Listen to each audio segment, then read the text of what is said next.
Hey guys, welcome back to my YouTube channel.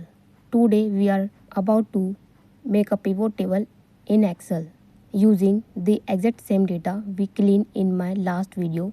If you missed that data cleaning video, the link is in the description. Go check it out. Let's start. Just select any column in your dataset. Go to the Insert tab, click on Pivot Table and hit OK. First drag product category to rows and sales amount to values. Then go to Insert, Recommend Charts and select a column chart.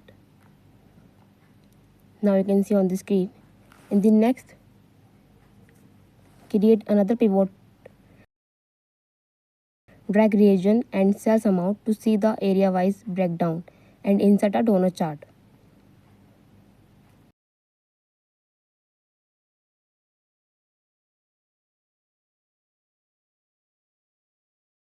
For our order status, drag status to rows and order ID to values. Then represent this with a clean pie chart. To track monthly performance, drag month to rows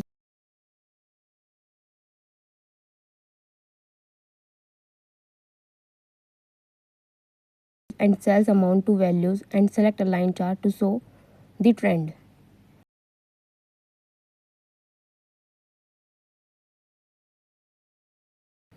Finally, let's find our top clients.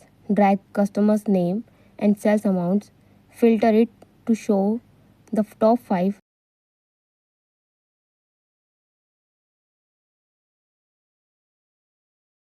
and insert a bar chart.